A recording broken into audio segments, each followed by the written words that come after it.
Buenos días.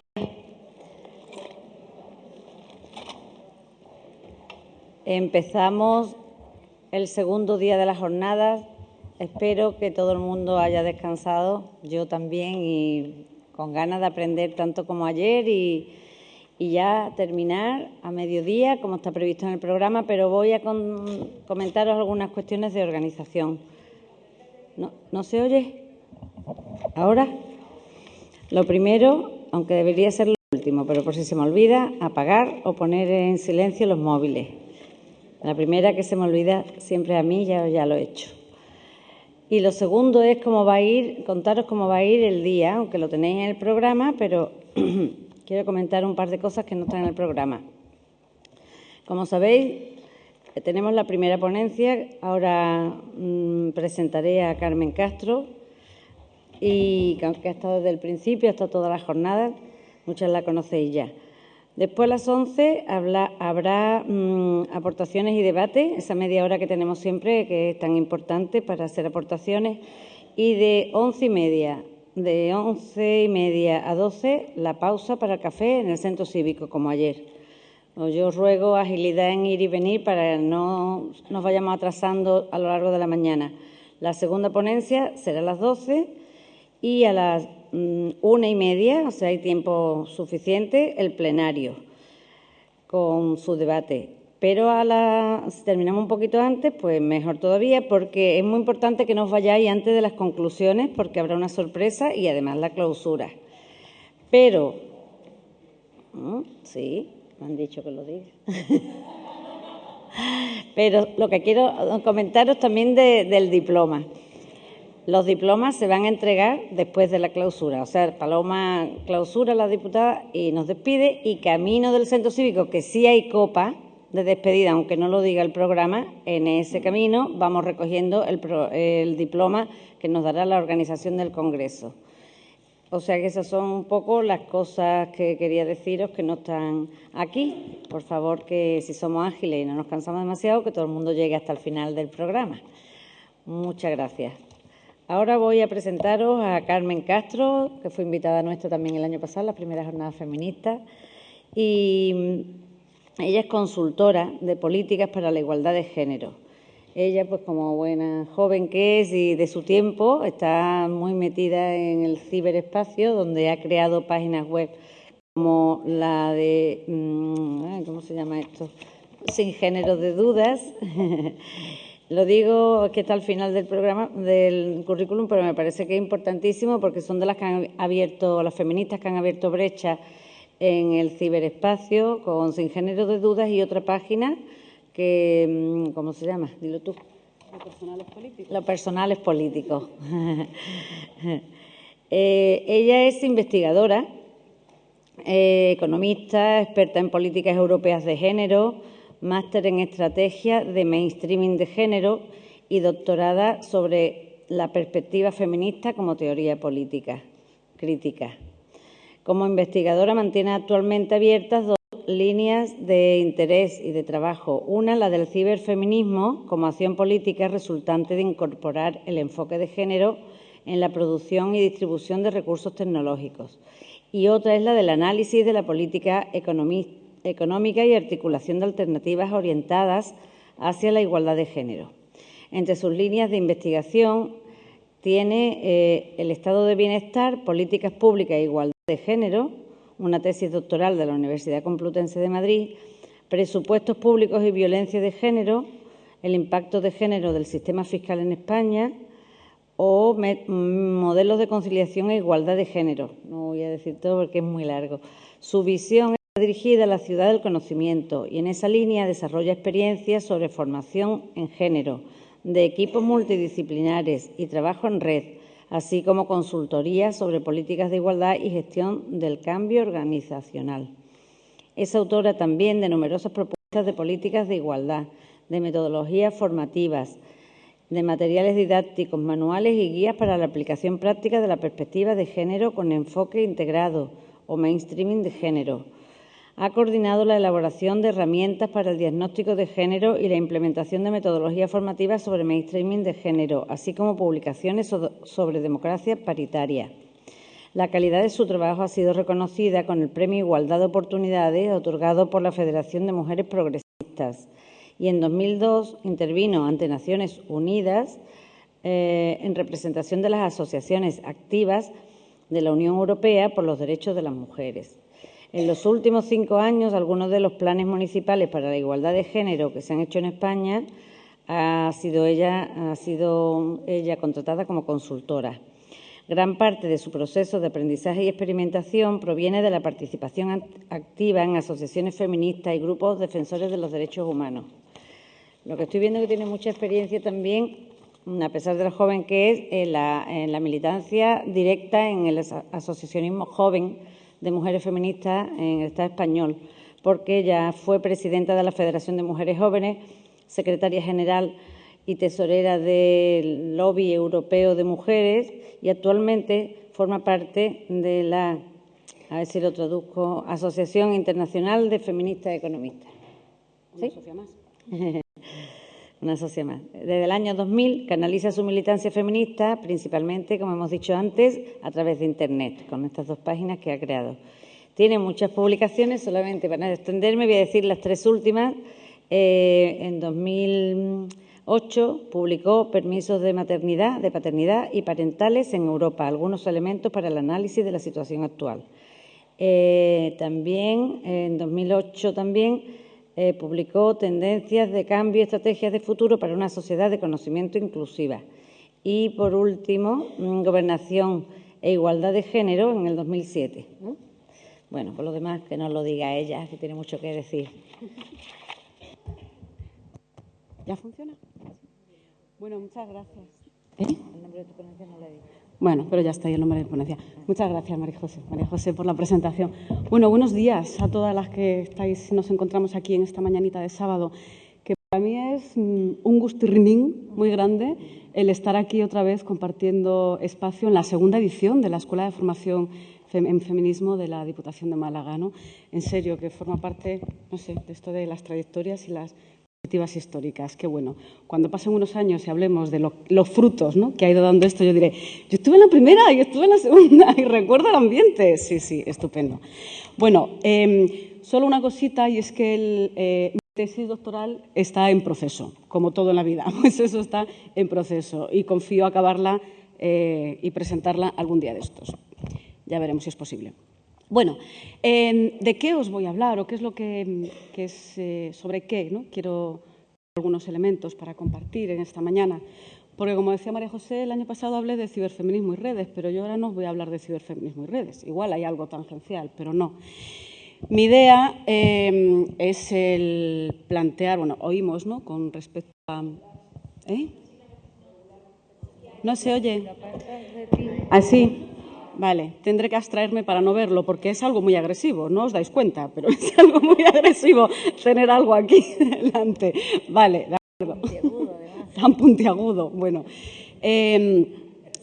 Bueno, en la línea con la sesión que se desarrolló ayer y en la que estuvimos participando y todas las ponencias y todos los elementos de reflexión y de propuestas de acción política tan interesantes que salieron, pues ¿qué es lo que yo quiero aportar o lo que os propongo? Lo que os propongo es que hablemos un poco de esto de hacia qué modelo de sociedad vamos, ¿no?, desde un planteamiento feminista, claro, y con enfoque de género, y en concreto que veamos qué es lo que hay detrás de esto que se empieza a nombrar ahora con el concepto de economía sostenible, ¿no? ¿Qué tiene que ver la economía sostenible con el desarrollo sostenible? ¿De qué estamos hablando, ¿no? ¿Qué tipo de desarrollo, qué tipo de sostenibilidad y qué es desde una perspectiva feminista, qué es lo que podemos aportar, ¿no? Bueno, el título dice más o menos por dónde voy, ¿no? Hacia una economía sostenible, equidad, condición de eficiencia, ¿no? Si nos olvidamos de la cuestión de la equidad y obviamente de la equidad de género, difícilmente, ¿no?, vamos a apostar por otro modelo de sociedad, ¿no?, más respetuoso con la cuestión. Bueno, tenéis la ponencia en el dossier de materiales y yo intentaré no repetirme demasiado con respecto a las cosas que ya han ido aportando las compañeras ayer y bueno, y generar o por lo menos aportar algunos elementos que puedan ser clave del debate. A raíz del reconocimiento oficial de la crisis económica, estamos oyendo que hace falta cambiar de modelo, que hace falta hacer una transformación de modelo productivo y que la clave pues, tiene que ser la línea del desarrollo sostenible, que no podemos seguir como estamos, ¿no? Bueno, mi hipótesis de partida es que la igualdad de género es la clave para el desarrollo sostenible. Y si nos la olvidamos, estaremos reproduciendo pautas de comportamiento y escenarios futuros tan deficitarios e inequitativos como los que tenemos en este momento, ¿no? Entonces, por ahí va la cosa. Entonces, si hablamos de desarrollo sostenible, podríamos empezar diciendo, ¿y de qué estamos hablando? ¿Qué desarrollo? O sea, ¿qué desarrollo es el que queremos tener? ¿Cómo lo medimos? Y, sobre todo, ¿qué es lo que queremos sostener, ¿no? Es decir, ¿qué desarrollo y qué sostenibilidad, ¿no? Con respecto a eso. Y entonces ahí, pues, surgen diferentes debates. ¿Qué es lo que se utiliza, o cuál es el concepto, cuál es la idea, ¿no? Primera que sugiera cuando hablamos de desarrollo? Hablamos de los países desarrollados, de los países en vías de desarrollo. ¿Cuál es la equiparación que se está haciendo? Pues, como se decía ayer, hay una tendencia demasiado generalizada y demasiado abultada a interpretar que cuando hablamos de desarrollo estamos hablando de crecimiento económico, ¿no? Pero el crecimiento económico en sí, ¿no? Que tiene un instrumento de medición y que ayer ya se comentaba, ¿no? Que es el Producto Interior Bruto, ¿es garantía suficiente para que el desarrollo se esté haciendo en clave, nos permita, ¿no? Desarrollarnos humanamente, ¿no? Y desde un planteamiento de sostenibilidad futura? Y, sobre todo, si solamente nos centramos en la cuestión del crecimiento económico, ¿qué pasa con el agotamiento de los recursos? ¿Vale cualquier tipo de crecimiento económico o hay algún tipo de daño colateral que tengamos que tener en cuenta al respecto? Bueno, de todo esto va esto de la economía sostenible, ¿no? Cuando hablamos de desarrollo sostenible, estamos hablando de generar un tipo de desarrollo o provocar un tipo de desarrollo que garantice una sostenibilidad futura de la sociedad, de la administración de los recursos y de la convivencia. Con lo cual, estamos hablando de una vertiente económica, estamos hablando de una vertiente humana o social y estamos hablando de una vertiente medioambiental, ¿no? Que tiene que ver con la gestión de los recursos naturales, ¿no? De una manera mucho más eficiente y coherente con el futuro que se quiere acordar. ¿Cuál es el problema que tenemos en estos momentos? Bueno, pues que el tipo de desarrollo que hemos llevado en general no nos permite garantizar esa proyección de futuro, ¿no? En esas condiciones, o no nos permite pensar que el escenario futuro puede estar, ¿no? En esa línea de convivencia, armonía, ¿no? Y todo lo demás. Porque nuestro crecimiento es un crecimiento sesgado, porque ha provocado desequilibrios y inequidades fuertes y porque el mayor déficit tiene que ver con la redistribución de los recursos, ¿no? Los humanos, los económicos y los medioambientales, obviamente, ¿no?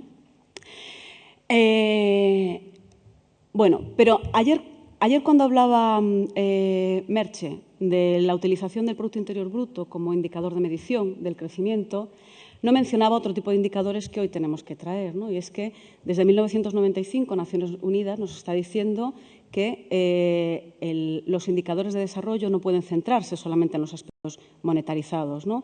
Que hay que establecer otro tipo de medición, que hay que medir el desarrollo humano en cuestión de educación, de conocimiento, de longevidad de vida, ¿no? Y de condiciones del desarrollo de las personas, que hay que medir la cuestión de la pobreza, es decir, ¿no? Hacia dónde estamos yendo y en qué condiciones y qué carencias o déficits estamos creando, y que hay que medir y que todo ese tipo de desarrollo, el desarrollo humano, el desarrollo social, hay que ajustarlo teniendo en cuenta la equidad de género, ¿no? Es decir, los índices de desarrollo ajustado, desarrollo humano ajustado para la cuestión del género y el índice de potenciación de género se están elaborando, independientemente de que sean mejorables y susceptibles de ser mejorados, se están elaborando desde 1995. Pero aún no los tenemos integrados en nuestros balances y en nuestra maquinaria pública, por decirlo de alguna manera, de valoración, de medición y de orientación hacia dónde vamos. Y, además, si el desarrollo sostenible tiene que ver con la gestión de los recursos naturales, y una de las críticas que hacemos al modelo de desarrollo es que el agotamiento de los recursos naturales no ha sido tenido en cuenta para la mayor parte de las decisiones, ¿no? O de las decisiones de crecimiento adoptadas, un nuevo indicador o un nuevo tipo de medición que será importante incorporar es el que llamamos de la huella ecológica. Y esto de la huella ecológica tiene que ver con el patrón de consumo privado diferenciado entre hombres y mujeres, porque nuestra socialización diferenciada por cuestión de género también influye en los patrones de consumo privado, tanto en la cuestión de la propiedad privada, como en el tema de los alimentos, como en la vivienda, como en el uso del transporte, ¿no?, que realizamos, ¿no? Con lo cual, todo eso tiene que ver también con el desarrollo y con el crecimiento. Pero bueno, esto es discurso, ¿no? Es decir, igual que el discurso de la economía sostenible, esto se queda en mero discurso. Es cierto que hay países en donde existe crecimiento económico y hay indicadores que nos hablan de un desarrollo humano sostenible y un avance en igualdad de género. Sí, algunos los hay. ¿Pero el crecimiento económico es garantía para que eso exista? Pues no necesariamente. Este gráfico viene a representar cuál es la situación de los países en función de su Producto Interior Bruto per cápita, ¿vale?, en dólares. Entonces, vemos que no necesariamente se cumple que a mayor Producto Interior Bruto, es decir, a mayor crecimiento económico, ¿vale?, o valor monetario de la producción de bienes y servicios de un país, se corresponde con un mayor índice de equidad de género, ¿no? Pues vemos que no, ¿no? Por ejemplo, tiene un Producto Interior Bruto mucho mayor Luxemburgo, pero con un índice de equidad de género muchísimo menor, ¿no? Lo veis, ¿no? Por ejemplo, ¿no? Mayor crecimiento económico, pero menor índice de equidad de género, ¿no?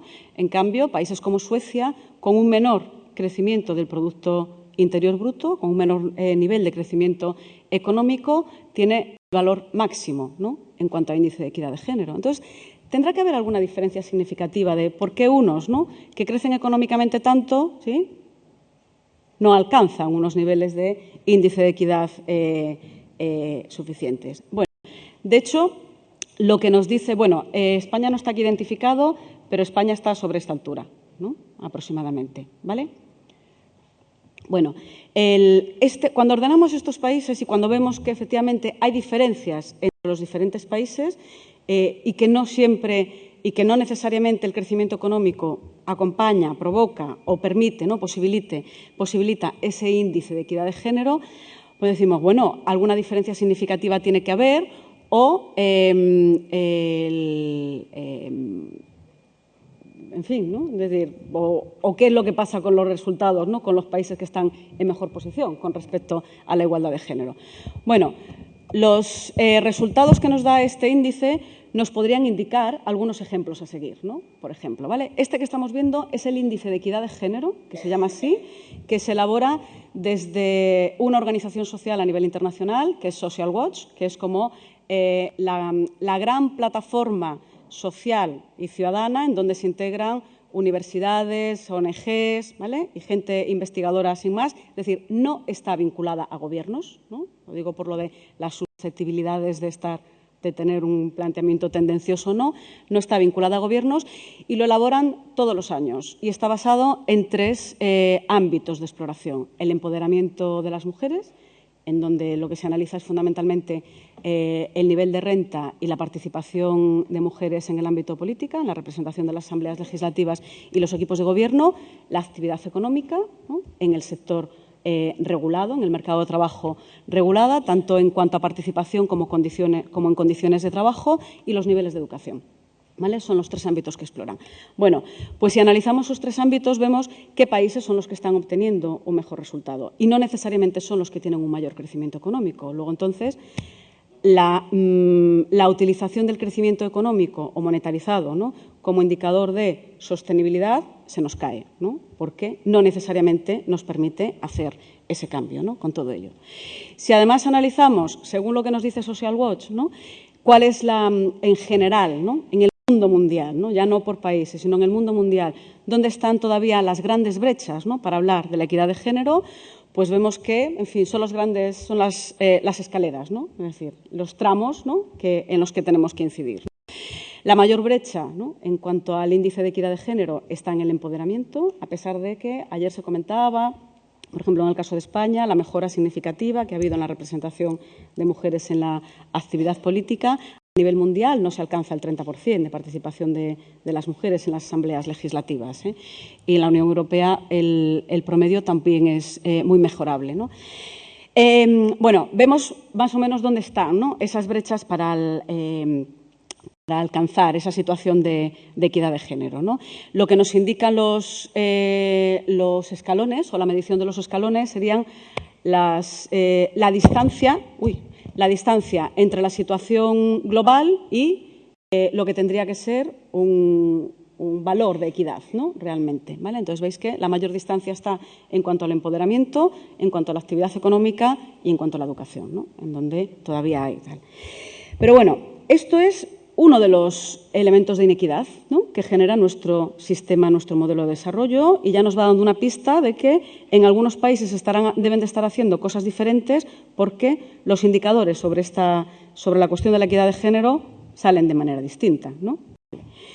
Otro de los elementos que podríamos considerar y relacionados con el desarrollo humano, que, como digo, es un índice que se elabora en Naciones Unidas desde el 95 y que deberíamos empezar a incorporar, es los déficits, ¿no?, que todavía existen. Ya olvidándonos de la cuestión de igualdad de género, sino desarrollo humano en cuanto a posibilidades y potencialidades del desarrollo de las personas, ¿no?, o limitaciones.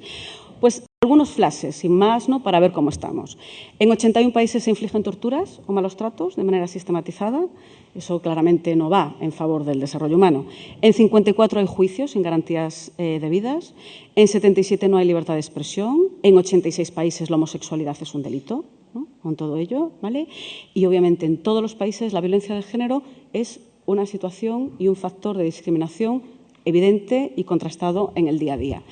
Todo esto nos habla de un incumplimiento del marco de derechos humanos, que tiene mucho que ver con el desarrollo humano, ¿no? Entonces, si no abordamos esta cuestión, ¿no?, es decir, los déficits del desarrollo, ¿no?, del desarrollo económico que se está generando, pisoteando, ¿no?, los derechos humanos básicos, pues obviamente no estaremos creando, no estaremos invirtiendo en un escenario futuro posible. Bien. Otro factor de indicación, otro elemento de medición para hablar de qué desarrollo y qué es lo que queremos sostener es cómo vamos de distribución de riqueza, ¿no?, de cuestión económica. Ya que medimos el crecimiento económico, ¿qué es lo que pasa con ello? Bueno, pues lo que pasa con ello es que la pobreza en el mundo existe, las grandes bolsas continúan creciendo y, además, de una manera alarmante, ¿vale? Entonces, ¿qué es lo que nos representa este gráfico? Bueno, este gráfico nos representa cuál es la relación entre tasa de pobreza total con la tasa de pobreza infantil, ¿vale? Y vemos situaciones tan paradigmáticas como los países que representan una mayor tasa de pobreza infantil, ¿sí?, corresponden con países que vienen de una tradición asistencialista y de enraizamiento del modelo tradicional de familia, por decirlo de alguna manera, ¿vale?, de separación de arraigo del sistema de roles de género, muy claro, ¿no? Vemos España, ¿vale?, que en el 2000 tenía una tasa de pobreza infantil de un 19% y en estos momentos está en el 24%, ¿vale?, con todo ello. Italia o Irlanda, ¿vale? Entonces, este es otro factor de medición, es otra medición que tenemos que hacer cuando estamos hablando de desarrollo sostenible, ¿no?, obviamente, ¿no?, porque si no tenemos en cuenta cómo las políticas de desarrollo, las políticas públicas de incidencia en el desarrollo económico consiguen ir reduciendo esto, pues estamos generando sistemas de inequidad, ¿no?, y estamos reproduciendo el sistema de la inequidad también. Bueno, si vemos qué países son los que tienen menores tasas de pobreza total y menores tasas de pobreza infantil, pues volvemos a tener otra confluencia ahí entre, ¿no?, procedencia u origen territorial, ¿no?, o ubicación territorial de determinados países, ¿no? Volvemos a tener aquí a Suecia, ¿no?, con este índice de pobreza y de tasa de pobreza infantil, y los valores mínimos para Finlandia y Dinamarca. Otra vez más, algo nos sugiere, en este caso, ¿no?, la gráfica o las tasas comparadas de pobreza y pobreza infantil, que tiene que haber factores significativos diferentes en lo que se está haciendo en unos países y lo que se está haciendo en otros, ¿no? En fin. Bueno, esto es en cuanto a la situación actual. Bueno, cuando hablamos de tasa de pobreza, sabéis que el Banco Mundial establece los límites de pobreza en $1 diario per cápita y $2 diario per cápita, ¿vale? Es lo que se considera como pobreza, ¿vale? Es decir, vivir con menos de €1 o con menos de €2, con bastante menos, ¿no?, con todo ello, ¿vale? Pero otro de los elementos que tiene que ver con la sostenibilidad de la vida, del desarrollo humano y del desarrollo, ¿no?, económico que pueda posibilitar ello, es la proyección demográfica también, ¿no? Es decir, porque ¿Quién genera desarrollo? ¿Quién tiene, ¿no?, posibilidad? Pues somos las personas. ¿Cuál es nuestra proyección? Bueno, esta es la proyección demográfica de población mayor de 65 años y de 80 años en España. En el año pasado, en el 2008, ¿y cuál sería la proyección de cara al 2060 sin tener en cuenta el efecto, ¿no?, de la crisis económica actual, ¿no?, que pueda tener? ¿Y qué es lo que nos dice? Lo que nos dice es que hay una proyección de envejecimiento y de necesidades de dependencia, ¿no?, futura y de atención de esas necesidades de cuidado y de atención a la dependencia importantes, ¿no? Con lo cual, si desde la acción del presente no se garantiza la sostenibilidad de estas necesidades futuras que estamos teniendo, pues difícilmente estamos incidiendo en un planteamiento de desarrollo sostenible. Esto es otro planteamiento de sostenibilidad, ¿no? Hay que, desde la acción presente, desde las condiciones presentes y de lo que se haga ahora, hay que generar posibilidades o escenarios en donde podamos cubrir las necesidades futuras, ¿no? Bien, esta es una de las proyecciones también.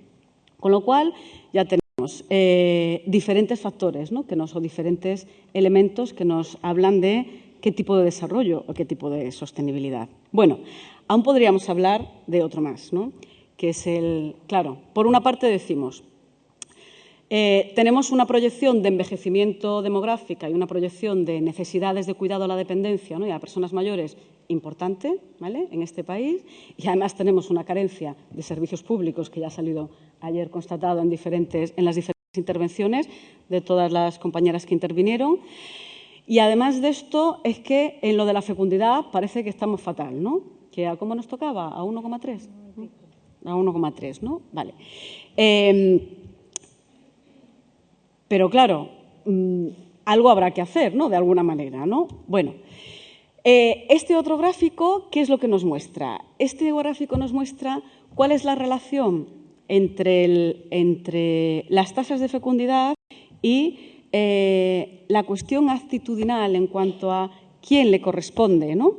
A quién le corresponde en cuanto a las actitudes o a la percepción respecto a que el sustento económico es responsabilidad de los hombres y las mujeres deberían, ¿no?, asumir su papel pues de reproducción de la especie y de reproducción social de los cuidados en el entorno doméstico. ¿De acuerdo? Y entonces, bueno, pues hay cosas muy significativas, ¿no? Igualmente, fijaros dónde está España, ¿no? ¿Vale? Los países, o sea, ¿cuáles son las grandes casualidades, ¿no?, que nos muestra, o de casualidades entre comillas, que nos muestra este gráfico? Que existe una relación, que no voy a decir correlación, pero una relación entre los países con menores tasas, con menores tasas de índices de fecundidad, ¿no?, con los de menor tasa de fecundidad, son aquellos que tienen una actitud más tradicionalista basada en la división sexual del trabajo, ¿no? ¿Lo veis, no? Y en cambio, a menor percepción desigual o menor percepción de desigualdad, ¿no?, hay mayores tasas de fecundidad, ¿no? Entonces, la cuestión de la concienciación social, ¿no?, y el cambio de chip con respecto al papel de hombres y mujeres, al sistema de la división sexual del trabajo, ¿no?, y a la eliminación de este como clave del desarrollo, tiene que ser otro elemento de medición del desarrollo sostenible, ¿no? Porque si no es así, ¿no?, pues no estaremos rompiendo estas cuestiones, ¿no? ¿Nos parece? ¿Sí? Con todo ello, ¿no? Bueno, así que ya hemos hablado de estas cosas de medición y entonces quizá deberíamos empezar a preguntarnos, bueno, y entonces, en todo esto, ¿cuál es el papel de las políticas públicas? ¿No? Es decir, ya sabemos que todos estos son índices, factores que deberíamos tener en cuenta, ¿no? Es decir, que no estamos hablando solamente de la cuestión medioambiental, que también, ¿no?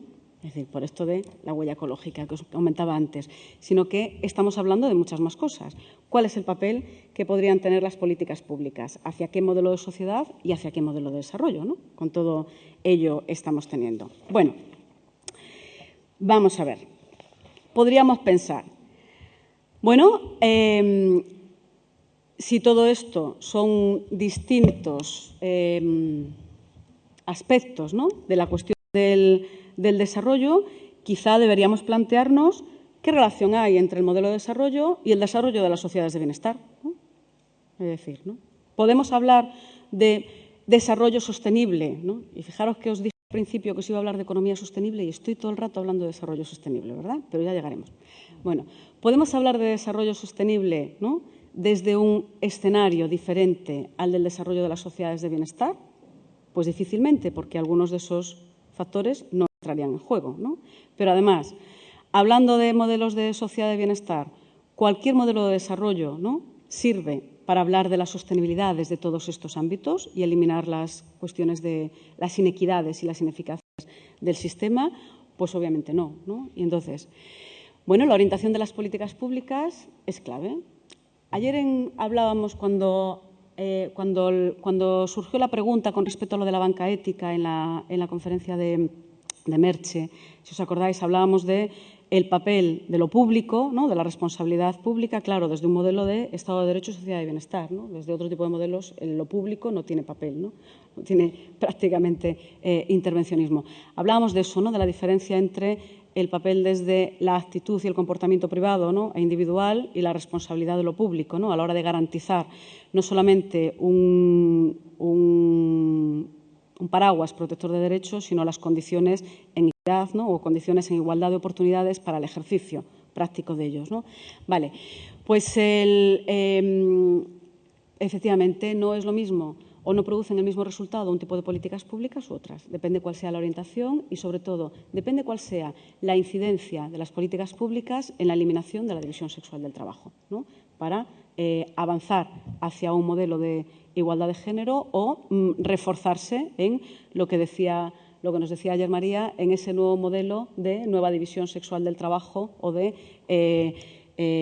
sustentador económico, esposa dependiente modificado, ¿no?, del que nos hablaba ayer María. Bueno, pues desde este planteamiento podríamos diseñar o podríamos identificar 3 tipos de escenarios, ¿no?, de políticas públicas. Aquellas que se centran en desarrollar medidas de amabilidad con las familias, en donde además existe una lógica perversa de identificar las necesidades de la familia con las necesidades de las mujeres y más perversa todavía que estas necesidades de las mujeres sean necesidades para la igualdad de género, ¿no? Bueno, si la cuestión sería identificar esos tres modelos de políticas públicas y posicionarnos tener claro posicionarnos con respecto a cuál es la orientación de las políticas públicas para salir de este modelo de inequidad de género que provoca este sistema de desarrollo que tenemos, ¿no? Obviamente, ayer nos explicaba María ejemplos de modelos de amabilidad con la familia, ¿no?, que tenían que ver con el modelo tradicional de separación de roles o de refuerzo del sistema de división sexual del trabajo, hombre como sustentador económico y mujer como responsable de los cuidados y esposa dependiente. Las políticas de amabilidad con las mujeres, que serían aquellas que llamamos de mecanismo de trampa, ¿vale?, porque aparentemente, ¿no?, benefician, ¿no?, a las mujeres en sus condiciones prácticas del día a día, facilitándoles, pues, por ejemplo, reducciones de su jornada laboral, excedencias y permisos remunerados para que se retiren del mercado de trabajo ante necesidades del cuidado familiar o opciones tan modernas y tan innovadoras como el teletrabajo, ¿no?, para que puedan trabajar en casa y poner la lavadora mientras preparan el puchero y planchan las camisas, ¿no? ¿Vale? Bien, entonces, esos serían modelos, son mecanismos de trampa en lo que ayer se mencionaba como el patriarcado blando, ¿no?, este que existe ahora, ¿no?, que aparentemente os damos algo, ¿no?, para mejorar vuestra situación, ¿no?, y lo que hacemos es hundiros más en el pozo de la división sexual del trabajo, pero además lo hacemos contentamente, ¿no?, de manera contenta, ¿vale? Y el ideal o el planteamiento de hacia dónde vamos, ¿no?, es decir, a las políticas orientadas hacia la igualdad de género, ¿no?, para salir de ese modelo. Es decir, María nos comentaba ayer, acabar con el sistema, o sea, no se puede compensar a las mujeres por la desigualdad, hay que hacer un cambio de chip y orientar, ¿no?, la maquinaria de lo público no a compensar económicamente por la desigualdad, sino a avanzar de una manera práctica y efectiva hacia la igualdad de género, que es diferente, ¿no?, obviamente. Y en los avances hacia la igualdad de género, pues igual hay medidas o líneas de actuación no populistas y no políticamente correctos, ¿vale?, que hay que acometer, ¿no?, para generar esos cambios estructurales. Bueno, fijaros, dentro de esto esta significativa diferencia que encontrábamos, ¿no?, con respecto al funcionamiento de algunos países, ¿no?, de qué es lo que ha debido ocurrir, ¿no?, en la orientación de las políticas públicas de esos países que ofrecen esos mejores resultados, ¿no?, que nos colocan en esa situación tan diferente. Pues lo que ha ocurrido es que en ese triple escenario de posibilidad de políticas públicas ha habido una apuesta, ¿no?, claramente. Por ejemplo, fijémonos en el que tiene el valor máximo, el que ofrece el mejor resultado, ¿vale? Que, hombre, si vamos a imitar comportamientos para alcanzar resultados, fijémonos en los mejores, ¿no?, que luego ya veremos hasta dónde llegamos, pero por lo menos establezcamos como referencia lo mejor de las posibilidades, ¿no? Bien, pues la mejor de las posibilidades, sin ser la situación ideal completamente, nos la ofrece Suecia, ¿no?, según el índice de equidad de género. Entonces, ¿qué ha ocurrido en Suecia? Pues es un resultado, es un modelo que necesariamente tenemos que tener en cuenta, ¿no?, para ver qué es lo que han hecho, ¿no?, y cuáles son los criterios y cuáles son las prioridades que les permiten obtener estos resultados.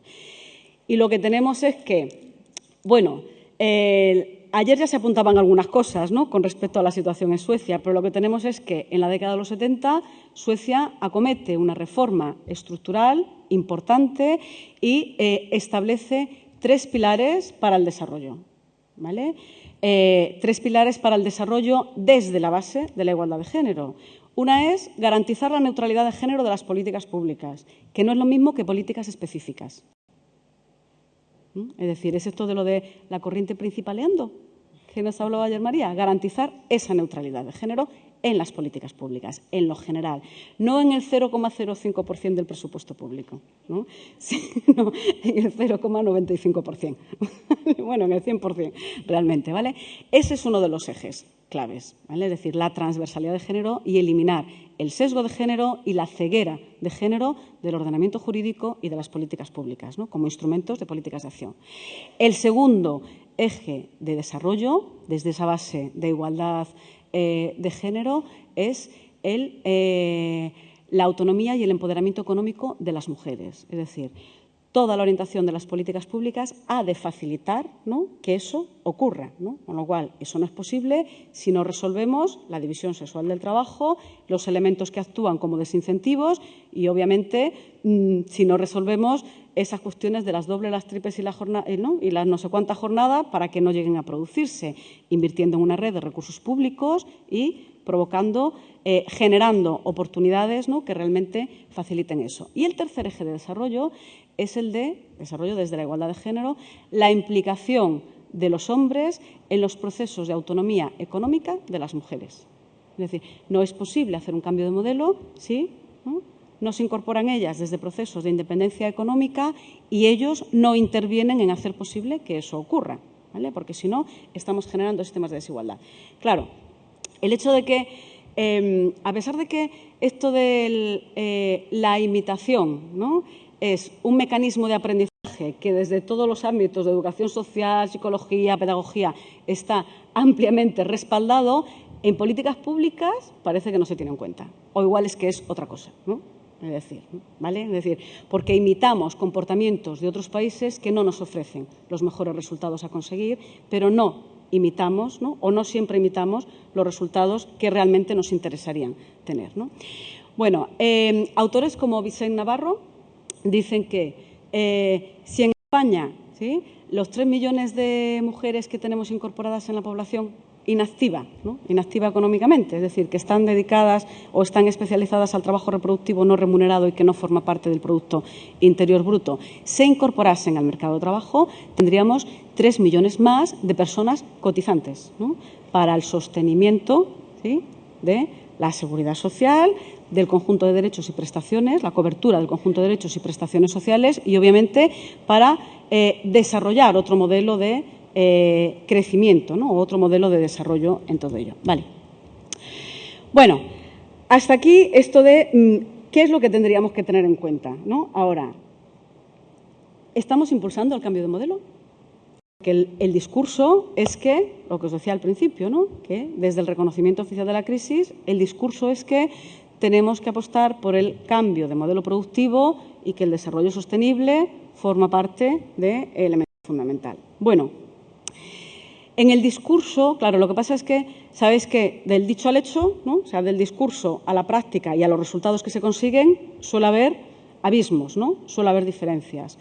Y no solo por la definición de qué instrumentos son necesarios, es decir, del cómo conseguimos, ¿no?, alcanzar, convertir en realidad esos objetivos, ¿no?, planteados, sino porque a veces el propio discurso tiene incoherencias, ¿no? Entonces, cuando hablamos de cambio de modelo productivo, ¿de qué estamos hablando? Del cambio de tipo de actividades económicas que vamos a realizar, es decir, en vez de producir transporte, ¿no?, vamos a invertir en servicios, en vez de construir casas, ¿no?, casas para la propiedad privada, vamos a construir centros sociales, ¿no?, para establecer otros modelos, otra forma de habitar el espacio, otro modelo de convivencia.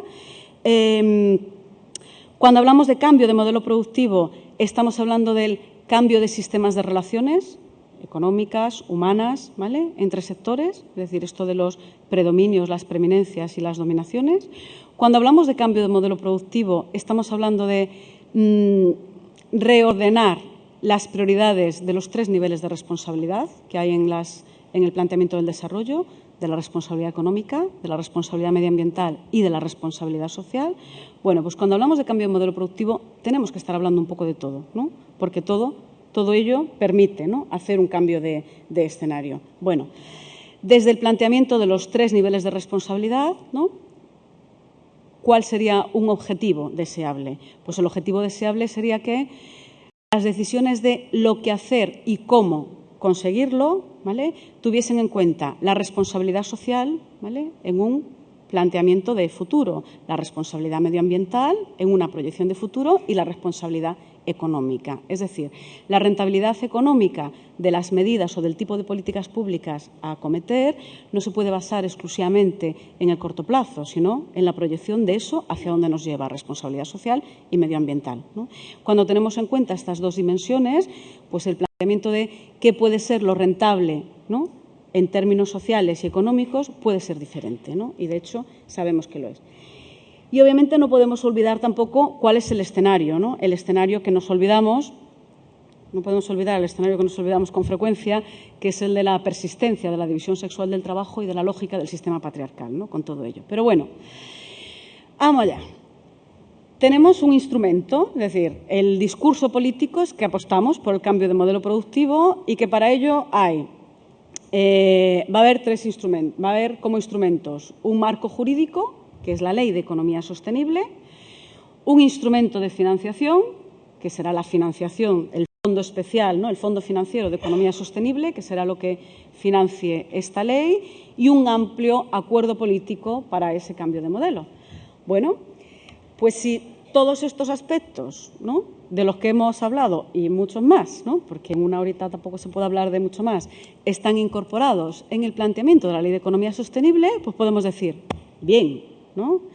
Si no los percibimos integrados como tal, puesto que la ley todavía no es una realidad, sino que es un anteproyecto, ¿vale?, es decir, todavía, y además se acaba de anunciar que se va a retrasar, pues quizás sea el momento de establecer una acción coordinada que permita introducir cambios en el enfoque, ¿no?, con todo ello. Bueno, ¿qué es lo que tenemos en el anteproyecto de lo que será la Ley de Economía Sostenible en este momento? Primero, en su declaración de intenciones está la triple dimensión, es decir, los 3 niveles de responsabilidad, la económica, la social y la medioambiental, ¿no?, que tiene que ver con la económica, con la competitividad y la productividad, ¿vale?, es decir, con ser más competitivos, un país, ¿no?, con una mejor competitividad empresarial y con un tejido mucho más productivo, la social, que tiene que ver con el desarrollo del capital humano, fundamentalmente, con la formación y el desarrollo del capital humano, y la medioambiental, ¿no?, la dimensión medioambiental,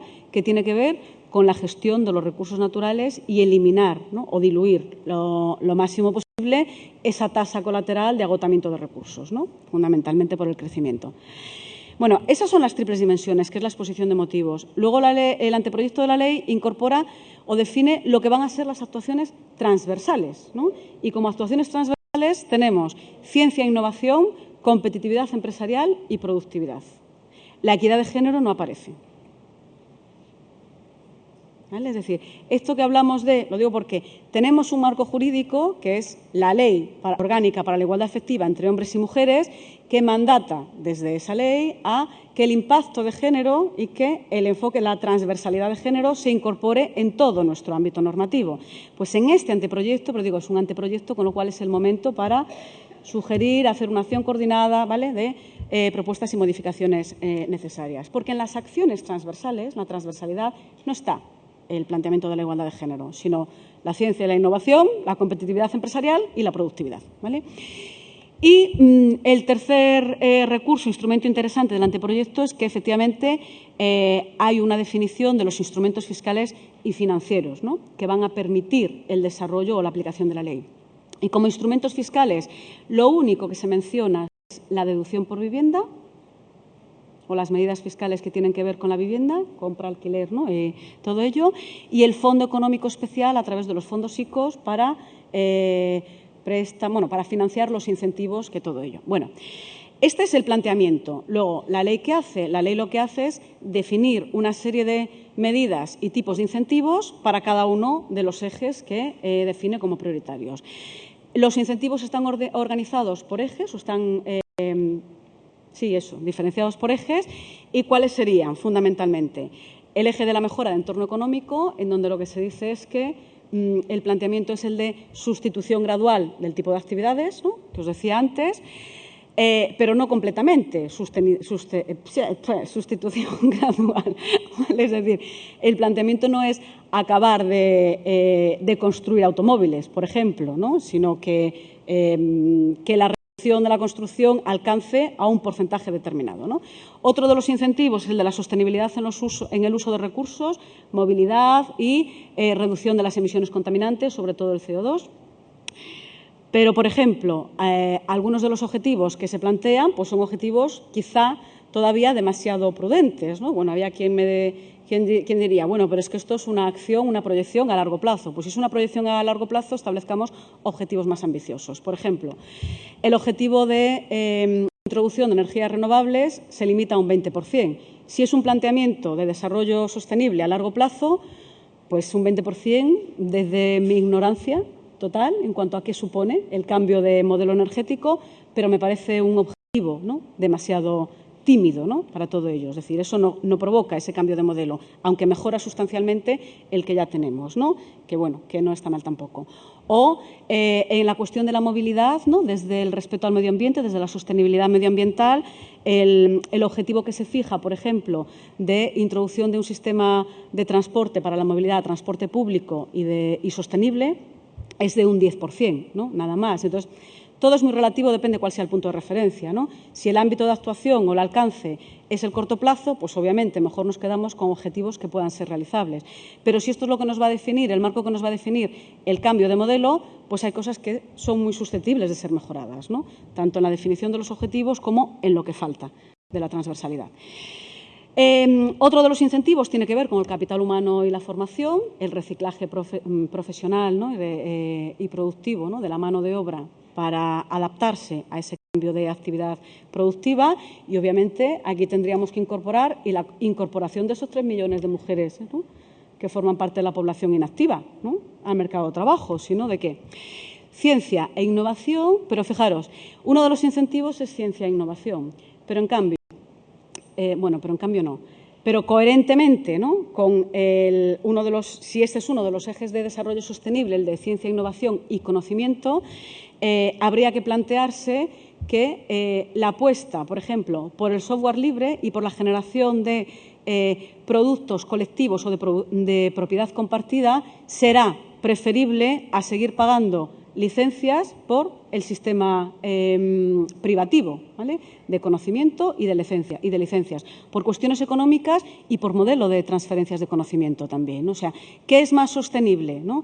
Generar entornos en donde el desarrollo, ¿no?, y la mejora, innovación, ¿no?, de los software y de todo el desarrollo tecnológico sea posible con la aportación, ¿no?, desde los centros de generación del conocimiento, universidades, ¿no?, empresas y sociedad civil, o generar entornos e inversiones en donde, para ampliar las posibilidades de uso, ¿no?, y la rentabilidad de ese coste, tengas que seguir pagando a empresas privadas para que te hagan nuevas aplicaciones. Pues ese es otro cambio interesante. Otro de los planes estratégicos que tenemos es el de la igualdad en la sociedad de la información, y uno de los ejes tiene que ver con esto. Uno de los ejes es la igualdad de género en el cambio hacia la sociedad de la información, y otro de los ejes tiene que ver con el software libre, con lo cual, en un planteamiento de cambio de modelo desde el entorno, desde economía sostenible, eso tendría que ser coherente. Y, obviamente, competitividad empresarial y productividad, que es lo que se repite en todo momento. Bueno, esto es un marco de oportunidad.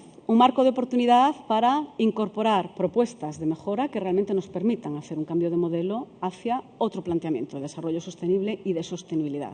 Y que la sostenibilidad tenga que ver con la sostenibilidad de la vida humana y del entorno, ¿no?, en donde se está produciendo, ¿vale? Bueno, y ya para ir finalizando, el siguiente elemento, porque ya estamos acabando, ¿verdad? Vale.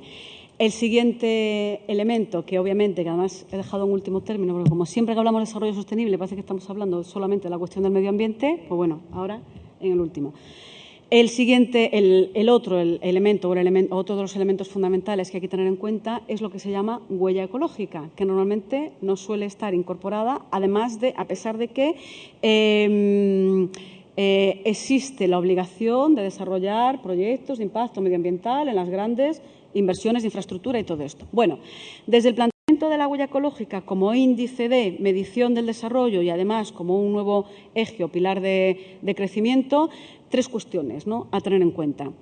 Primero, el nuevo foco de atención está en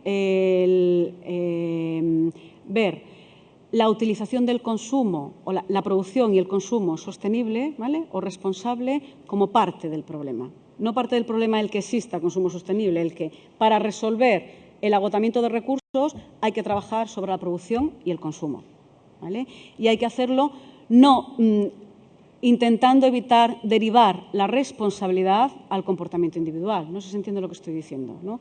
Es importante que individualmente alcancemos otro nivel de concienciación, ¿no?, sobre cuál es el impacto que generamos en el entorno, pero ese cambio o ese nuevo foco de atención no puede descansar exclusivamente en que las personas, a título individual, nos sintamos culpables por consumir X o por consumir Y, ¿no?, sino que tiene que haber unas directrices y unas facilidades para que ese cambio pueda ocurrir. El siguiente elemento clave es el de la dimensión social de la sostenibilidad, es decir, antes, cuando hablaba de los 3 niveles de responsabilidad, es decir, ¿qué es preferible, ¿no?, y qué cumple más con la responsabilidad social? ¿Invertir en mejora de servicios públicos o seguir mejorando infraestructuras viarias, por ejemplo? Es decir, que el AVE de Madrid a Barcelona, ¿no?, acorte su duración, ¿es preferible sobre que invirtamos en recursos públicos para la educación infantil, que sabemos que tiene otro tipo de efecto y de multiplicador, ¿no?, y sobre la igualdad de género? Bueno, pues eso es los factores claves, ¿no?, la dimensión social de la sostenibilidad y, obviamente, la igualdad de género. Y la igualdad de género, desde el análisis de la huella ecológica, obviamente también hay que partir de que no solamente los países ricos tienen un comportamiento, tienen una huella ecológica diferente a los países pobres, porque tienen patrones de consumo diferentes, ¿no?, y, de hecho, tienen patrones de consumo menos respetuosos con el medio ambiente, ¿no?, más aniquiladores, sino que los procesos de socialización diferenciados de hombres y mujeres y también la polarización de rentas, ¿no?, desde el enfoque de género, entre hombres y mujeres, los menores niveles de renta de las mujeres con respecto a los hombres, provocan también un patrón de consumo privado diferenciado por cuestión de género. Y todo eso hay que tenerlo en cuenta. Bueno, pues ya para acabar, obviamente todo esto tiene que ver con la reorientación del gasto público. Y en la reorientación del gasto público, ¿qué es lo que podemos hacer? Pues, bueno, por incidir o por relacionar con todo lo que se ha hablado ayer, pues hay una serie de propuestas, que están recogidas en el manifiesto de Feminismo ante la crisis, que lo podéis encontrar en la página web, que se llama feminismoantelacrisis.com y que ya ayer ha sido mencionado y explicado, pero que yo quería finalizar con este conjunto de propuestas, y que lo que tienen de característica o de identificación es que son propuestas que incorporan o que plantean la necesidad de integrar la igualdad de género en todos los planteamientos o en el planteamiento de la política económica como alternativas para salir de la crisis. Igualdad de género en el fomento y empleo de la protección al desempleo, en la protección social y la garantía de los derechos fundamentales, en la necesidad de elaborar un plan integral de servicios públicos. Ayer ya se mencionaron algunos de ellos, no voy a incidir en las medidas concretas, que ayer han salido ya unas cuantas, en la reforma del sistema de impuestos y prestaciones para el cambio hacia una sociedad en donde hombres y mujeres seamos sustentadores económicos y cuidadores en igualdad, es decir, donde la división sexual del trabajo ya no sea esa característica que nos define, y obviamente en las relaciones internacionales, es decir, establecer la igualdad de género como base de partida, como base de desarrollo, proceso y como objetivo, ¿no?, al que alcanzar. Y eso en todos los acuerdos de cooperación internacional que se realiza, en todos los acuerdos de cooperación bilateral, por lo de las relaciones internacionales, ¿no?, y en todos los congresos y foros mundiales en donde se aprueben aplicación de políticas públicas que incidan de alguna manera con el desarrollo del modelo económico y con el desarrollo del modelo social. Y con esto espero haber aportado algún elemento que os interese para reflexionar y debatir. Muchas gracias por vuestra atención.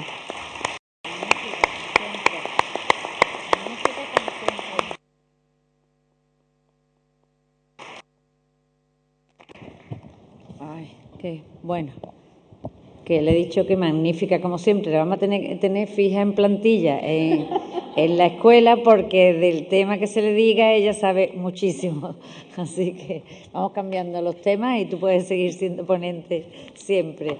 Pasa como a otras magníficas como Rosa Cobo o Ana Rubio, que saben de todo, sea lo que sea, están investigando siempre en algo con una profundidad que llevan para adelante muchos temas extraordinariamente bien investigados. Bueno, empieza el coloquio y pidiendo la palabra, y ella irá aclarando lo que no haya quedado, o aportaciones, claro, no solo aclaraciones. A ver. Ay.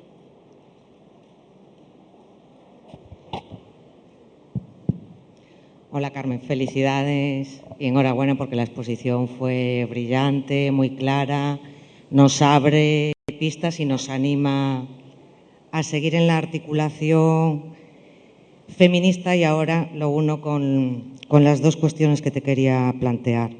Me choca mucho que Social Watch utilice como índice de equidad de género no me choca que utilice estos tres, lo que me choca es que falte salud. Porque ya en el índice de desarrollo humano y en el índice de potenciación de género, Naciones Unidas lo utiliza, y ahí para nosotras entran todos los derechos sexuales y reproductivos. Entonces, me choca muchísimo, ¿no? Y sobre todo cuando ya lo utiliza Naciones Unidas. Y luego, por otro lado, en la Ley de Economía Sostenible, pues por supuesto que estuviese escrito todo el tema de enfoque de género y transversalidad, tendría que estar, pero ¿cómo podemos de nuevo, desde la articulación feminista y desde el llamado que hizo ayer María y Rosa a que es posible aprovechar la oportunidad, a la ley de igualdad? Es una ley orgánica y es obligatoria. Es obligatoria la ley de perspectiva de género y es obligatoria la transversalidad. Y sumemos esa articulación con la presidencia de Unión Europea. ¿Cómo nos vamos a articular ahí para que realmente las políticas de cambio de modelo de desarrollo, que es el modelo de desarrollo humano sostenible con enfoque de género, que es en donde enmarcas con la economía, está ahí? Ahora tenemos otra oportunidad desde el feminismo, y no me quiero pegar ya y más latigazos, pero algo tendremos que hacer con la articulación. Hoy es el tema de la manifestación en contra del aborto, y bueno, a última hora parece que una gran articulación, pero es que no está descentralizada la articulación. Aquí nos llegó la información por radio. Con economía no sucede lo mismo. Entonces, a ver, tú que estás en las redes internacionales, que participas en los congresos de economistas feministas, ¿hay alguna pista para la articulación? Porque es posible y lo sabemos. Y siempre hablamos de agenda de mínimos, pero no, hay que ir más allá. Y gracias de nuevo por tu intervención, Carmen. ¿Más palabras? Si quieres, mientras vamos pensando quién habla, si le quieres contestar. Ahí. Sí, bueno. Enhorabuena, Carmen. He disfrutado muchísimo y he aprendido muchísimo. Enhorabuena también a la Escuela de Formación en Feminismo de Málaga. Y yo me preocupa mucho, como agente de igualdad que soy y en este mundo que me muevo, me preocupa mucho eliminar la ceguera de género a la que tú muy bien has hecho referencia. Para eso me parece que es imprescindible que se dé formación en género específica. No ya solo a los y las profesionales que trabajan en todos los ámbitos, creo yo, de la sociedad, sino a nivel también educativo, o sea, desde todos los estados. Pero se está haciendo realmente, porque, no sé, quiero que tú me des tu opinión, ¿no? ¿Por dónde va esta figura profesional, o que se pretende que sea profesional, la de agente de igualdad, que después de haber recibido tantísimos cursos en este tema, luego ves que en escuelas, talleres de empleo y demás, luego la formación la da, pues no sé, a veces en personas muy cualificadas, otras veces, pues bueno, el que me va a dar el cursito de medio ambiente me da también el de género. Bueno, no quiero personalizar, pero creo que este tema es bastante serio y que el mainstreaming no se va a conseguir si no se da formación en género. Y si no se da formación en género básica, la ceguera no se la va a quitar nadie, porque aunque pensamos que llevamos las que estamos aquí, seguro que estamos más que instruidas, más que formadas en este tema, pero la sociedad en general no sabe muchas veces ni lo que significa género. Que hubo hace poco un documental en televisión, una encuesta que iban haciendo por la calle, y yo me quedaba fría, porque se sigue identificando género como mujer y hay muchísimo desconocimiento, muchísimo. Bueno, gracias.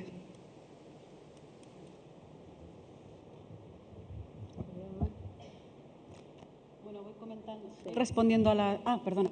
Un momentito. Bueno, muchas gracias por tu intervención y gracias al área de igualdad por tener esta escuela de formación feminismo vigente y que siga por mucho tiempo, que lo necesitamos. Referente a lo del tema de agentes de igualdad, de qué se puede ir haciendo desde distintos ámbitos, yo puedo dar un ejemplo claro de cómo la Junta de Andalucía, en la Consejería de Empleo, aún no tiene reconocido en sus apartados sobre el trabajo la figura o el epígrafe de agente de igualdad. Os lo digo porque precisamente a primeros de mes hemos recibido nosotras, como federación que somos de mujeres, pues pedimos una subvención y nos han concedido pues para una trabajadora, para dos personas que trabajen con nosotras. Una tiene que ser con categoría 1 y otra con categoría, no sé, 3 o 4. Bueno, quiero decir que nosotras pedíamos una persona licenciada o diplomada específicamente con temas de igualdad, que fuese agente de igualdad o que llevase tiempo trabajando. Bueno, pues no hemos encontrado ninguna tal y como nosotras lo pedíamos. O sea, no aparece el término agente de igualdad. Digo, bueno, ¿cómo puede ser posible? Yo lo comentaba con la persona allí de la oficina de empleo, de tantísimos cursos como hacen, de tanta gente de igualdad que yo sé que están trabajando y que están profesionalizándose en el término y, sin embargo, pues no existe. Si eso está en la Junta de Andalucía, en la Consejería de Empleo, de esta manera, pues ahí tenemos un ejemplo claro, ¿no? Hoy hemos encontrado a una persona que sí, que está trabajando con nosotras, que es psicóloga y que lleva temas de igualdad y que ha trabajado en otras asociaciones y está formándose en eso, pero no está específicamente como agente de igualdad, simplemente como un aviso de cómo estamos, ¿no? Vale, gracias. Bueno, para daros tiempo a que os sigáis animando, voy comentando a las tres compañeras que han hecho las intervenciones, ¿vale? Si os parece. Respecto a las dos intervenciones sobre la cuestión de agentes de igualdad. Bueno, en mi opinión, ¿no? Una opinión personal y sesgada, obviamente por mi subjetividad. La Ley Orgánica para la Igualdad Efectiva entre Hombres y Mujeres perdió la oportunidad o representa una oportunidad perdida de regular el marco precisamente del perfil profesional y profesiográfico de las agentes de igualdad, de los agentes de igualdad, ¿no? Porque no se define el currículum, ¿no? Efectivamente, y eso es una oportunidad perdida. Entonces, ¿qué es lo que tenemos? Pues como muy bien dice Magdalena, lo que tenemos es una dispersión de posibilidades formativas de llamados cursos de agentes de igualdad que pueden ir desde talleres de 10 horas a másters de 1000 horas, ¿vale? Con lo cual, es decir, entonces, claro, y además, ¿qué es lo que hay? Es que ya no solo la cuestión del currículum formativo, es que hay que hacer, ¿no? O sea, ya no solo la formación de instrumentos o de técnicas y el conocimiento del marco jurídico, ¿no? Y de los instrumentos políticos para la actuación práctica, sino que la formación de agentes de igualdad tiene que posibilitar un cambio de chip, ¿no? Para cambiar el enfoque. Y el cambio del enfoque no es solo una reproducción de instrumentos técnicos, ¿no? Entonces, claro, ¿hasta qué punto? Pero bueno, eso no necesariamente se garantiza con un máster de 1000 horas, ni mucho menos con un taller de 10 horas, ¿no? Quiero decir. Entonces, ahí hay una oportunidad perdida, obviamente, y hay una gran dispersión. Entonces, convivimos en esa situación, ¿no? Que es completamente ambigua y agarrada con pinzas totalmente. Y eso provoca que cuando queremos convocar o contratar, ¿no? Sacar plazas para contratar agentes de igualdad, en la clasificación nacional de ocupaciones, ¿sí? No está la categoría profesional de agente de igualdad. Es que no está definido ni el currículo ni el perfil profesiográfico. Hay dos categorías que sí están incorporadas, que son las que se incorporaron en los 80, en el 83, creo recordar que era, y que no se han movido, que es la de promotora dinamizadora de igualdad, que es, no tiene y tiene su propio perfil profesiográfico, pero no está dirigido a licenciaturas, por ejemplo, ¿no? Sino a niveles de diplomatura o no necesariamente, ¿vale? Y el perfil de técnica de igualdad, ¿no? Que sí son perfiles medios, ¿no? O grupos B, ¿vale? De diplomatura. Pero bueno, ahí ¿qué es lo que está definido? Ahí lo que está definido solamente es lo que llaman el perfil profesiográfico, es decir, el cometido y las funciones, ¿no? Nada más, ¿no? No el currículum, es decir, no lo que se considera, ¿no? Como un nivel de competencia, ¿no? O requisitos, ¿no? Académicos, profesionales, de experiencia, de conocimiento, ¿no? Para todo ello. Entonces, eso en relación a la cuestión de agentes de igualdad, y obviamente es una de las grandes carencias porque, pues eso, porque además hay quien percibe que esto es un nicho de empleo, de posible generación de empleo, que, en fin, yo creo que no, es decir, por las condiciones de las contrataciones que están saliendo, además, ¿no?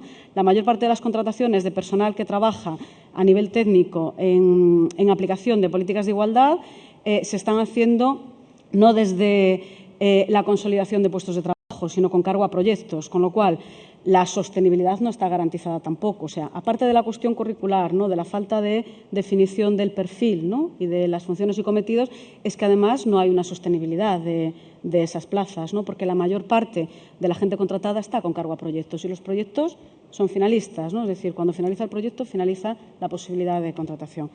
Así que esa es una de las áreas de mejora que necesitamos, ¿no? Y muy claramente, ¿no? Y obviamente, Anabel, ¿no? Completamente de acuerdo contigo con la necesidad de articular, ¿no?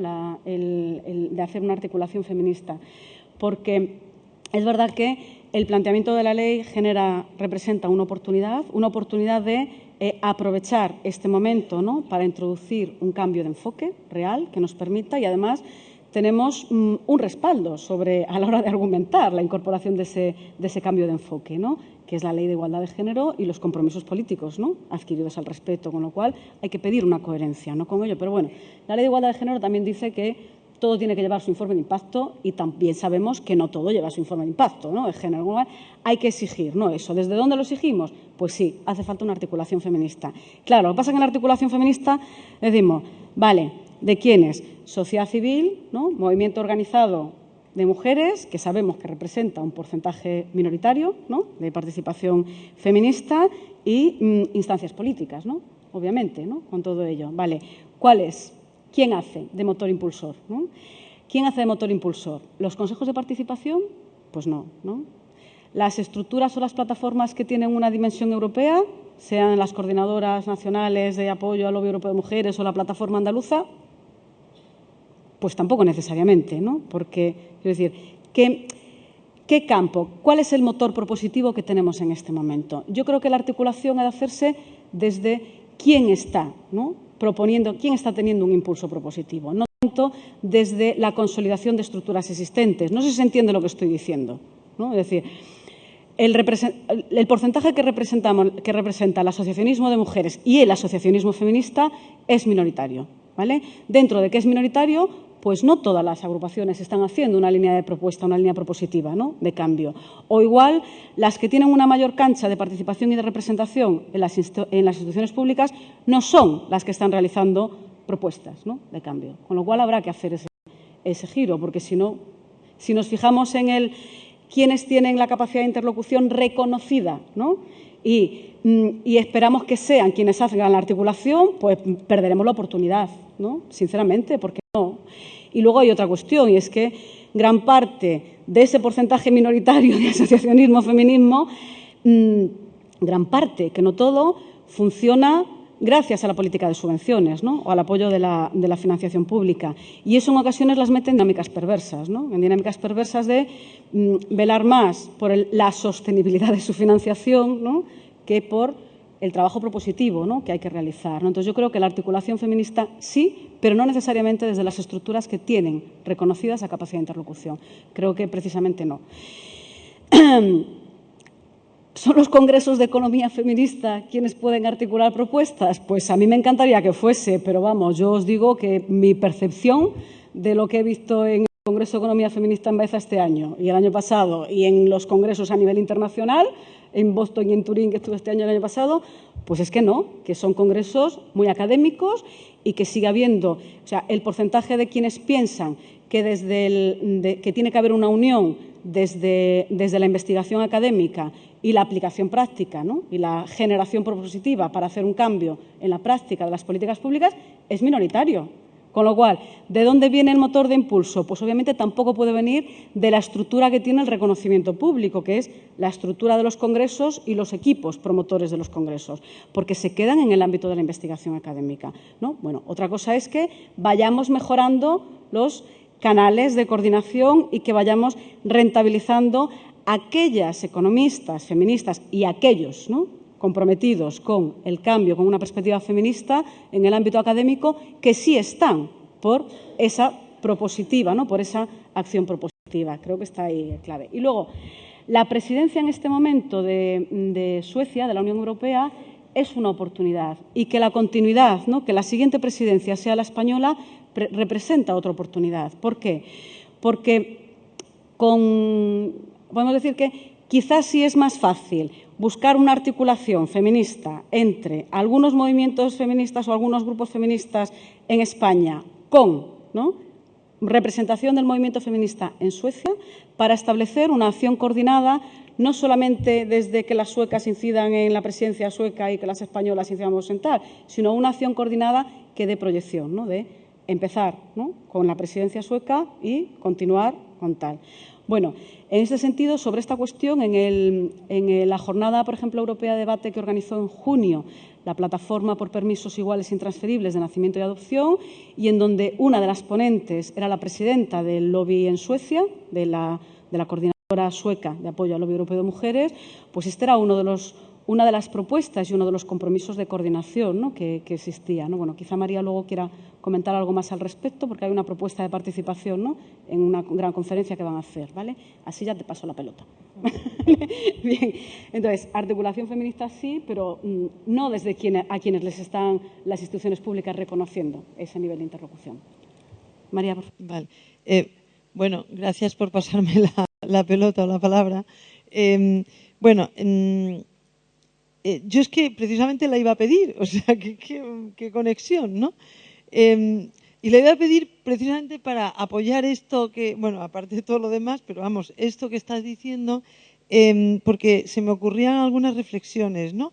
Estoy completamente de acuerdo con lo que has dicho y cómo lo has dicho, sintéticamente, y creo que hay que pensar que... Yo lo dije ayer y lo sigo diciendo, o sea, creo que hay que confiar en que estamos levantando una nueva ola, una tercera ola de feminismo, ¿no?, que vaya verdaderamente a intentar acabar con la división sexual del trabajo. Yo creo que, como dices tú, se necesitan nuevos instrumentos y se me ocurre reflexionar que esos nuevos instrumentos, que por supuesto no son los que ya hay, tiene que haber también nuevos, aunque también desde los que hay, ¿no? Contando con las restricciones de cada una, porque cada una estamos pues dentro de partidos, dentro de sindicatos, dentro de instituciones, dentro de asociaciones feministas independientes, muchas pues realmente tenemos que tener en cuenta las restricciones que tenemos en estos sitios, pero por otro lado también colaborar en las alternativas y los proyectos que podamos ir haciendo entre todas, ¿no? Hay ahora mismo proyectos diferentes y tenemos que también pensar en cuáles más podemos hacer. Pero además, creo que aquí hemos hablado del proyecto, por ejemplo, Feminismo ante la crisis, que yo creo que es uno de ellos y que está ahí, cada uno hace lo que puede, pues nadie hace mucho porque nadie tiene mucho tiempo, pero yo creo que es un nuevo tipo de proyecto. Es una página web donde aquí las mujeres ciberfeministas la han puesto en pie. También estamos muchas personas desde donde podemos cultivando esa página web, difundiendo los manifiestos allá donde vamos, y lo que nadie ha dicho aquí es que se puede entrar y firmar online. Creo que hemos hablado mucho y no hemos hablado de que tenemos que firmar online. O sea, entrar, firmar y además convertirnos en focos emisores en nuestros blogs, en nuestros trabajos, en nuestras asociaciones, y que estas discusiones sean cada vez mayores por todos los medios tradicionales y menos tradicionales, viejos y nuevos. Otra ya aprovecho para hacer más propaganda, ¿no? Otra iniciativa que yo también creo que es de nuevo corte es la plataforma PINA, ¿no? La plataforma por permisos iguales e intransferibles de nacimiento y adopción, que, repito, tenéis ahí el folleto. También, si de verdad estamos de acuerdo en que esta reivindicación tenemos que impulsarla, que tenemos que impulsar algo tan clave como que los hombres tengan las oportunidades para poder ser igualitarios, porque no les podemos exigir que sean igualitarios y luego no darles los derechos sociales para ello. Esto es clave en el cambio de modelo, pues ahí tenemos otra oportunidad. Y creo que tampoco dijimos ayer que se puede entrar y firmar online la petición al Parlamento Europeo en la página www.igualeseintransferibles.org, pero que tenéis el folleto ahí donde está la página. También nos podemos convertir en focos emisores. Se está creando la PINA de Andalucía ahora mismo. Ahora mismo se están creando las PINAs en Andalucía, en Valencia ya está creada, en Barcelona también se está creando, y que en las distintas ciudades esto esté ahí porque es muy productivo. Que no podemos dedicarnos nadie a eso, a reunirnos cada semana, que la PINA se reúne una vez cada 2 meses. Pero para eso está la página web, para eso están las nuevas formas de comunicación que tenemos, ¿no? Y no me quiero enrollar más, pero bueno, que yo creo que todas nos tenemos que sentir responsables de todas estas discusiones y de todas estas iniciativas, ¿no? Vale, gracias, María. Una cosita que me quedaba en relación a la intervención de Anabel, ¿no? Cuando hablabas de lo que te había chocado del índice de Social Watch. Efectivamente, yo decía que era susceptible, ¿no? O sea, que de los que existen a nivel internacional no, digamos que no tiene susceptibilidades de estar vinculado a ningún gobierno, ¿vale? Por su forma de elaboración, pero que es susceptible de mejora, ¿no? Y una de las mejoras es que la salud reproductiva y sexual no está incorporada, ¿no?, en la medición. Y si lo incorporásemos, es decir, ¿para eso qué hace falta? Pues hace falta que desde el ámbito académico y desde las ONGs consigamos entrar más feministas, pues así de claro, ¿no?, en la estructura o en el equipo de los social watchers, ¿no?, por decirlo de alguna manera, ¿no?, para ir incorporando esas propuestas de mejora, efectivamente. Si incorporásemos la salud reproductiva y sexual en la cuestión del empoderamiento, que en este momento solo mide la participación política y la autonomía y tal, pues obviamente el escalón, la diferencia sería muchísimo más grande, ya lo podéis imaginar, ¿no? Que sí. Bueno, ya.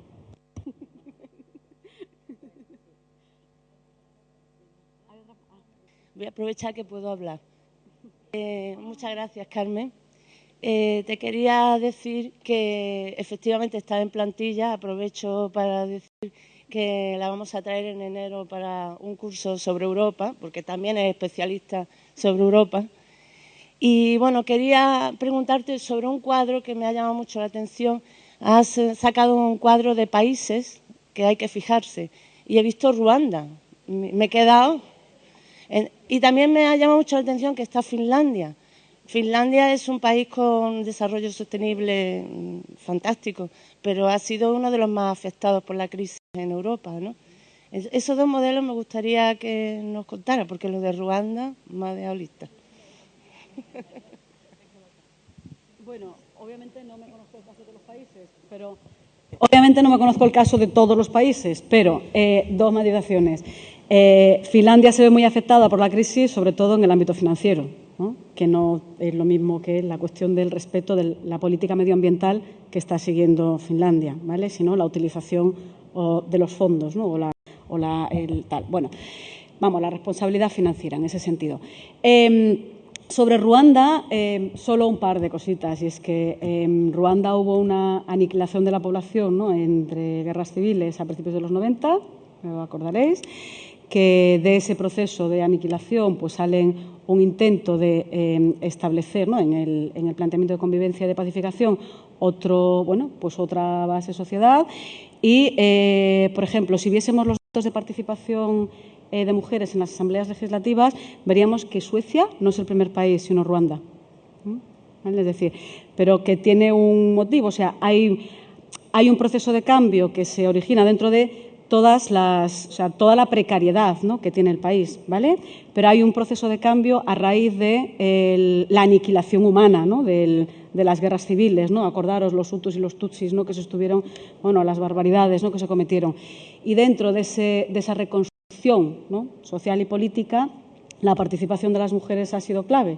Bueno, los índices de pobreza existen también, las desigualdades y las disparidades existen, por motivo de género también y por muchos otros motivos, pero hay una serie de elementos que configuran un cambio, ¿no? una tendencia de cambio. Ya veremos a dónde van, ¿no? con todo ello.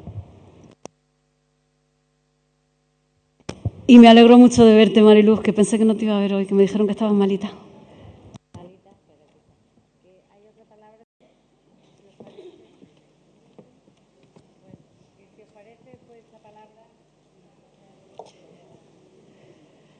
Buen día.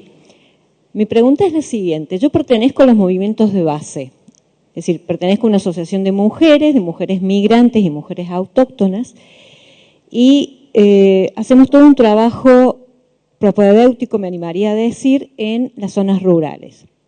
Y noto una gran diferencia, enorme diferencia, entre lo que pueden ser la concientización de las mujeres profesionales con la concientización de las mujeres no profesionales, ¿no? Es decir, me da la impresión de que volvemos las mujeres no profesionales a repetir y a reincidir y a reciclar el mismo proceso que nos está anulando. Es decir, cómo somos capaces de reproducir un sistema y de llevarlo adelante y hasta de defenderlo, ¿sí? Tratando de identificar a las mujeres. ¿De dónde eres? ¿De Izquierda Unida, del PSOE, del PP? ¿De dónde eres? Pero, sin embargo, seguimos reincidiendo en los mismos procesos que nos aplastan. Entonces, comparto aquí con la compañera de la necesidad de la formación de las mujeres, pero desde una formación básica. Es decir, es importante la parte del desarrollo de las partes intelectuales, me parecen importantísimos, pero son también muy importantes el desarrollo de las partes emocionales, de las partes afectivas, de las partes de sensibilización, porque de nada nos sirve una gran formación teórica si nos olvidamos también de la parte de formación emocional, ¿no? Como para no volver a reproducir este sistema de explotación y de reciclarlo y encima de anclarlo, ¿no? No sé qué opinas, a ver cuál es tu impresión. Gracias.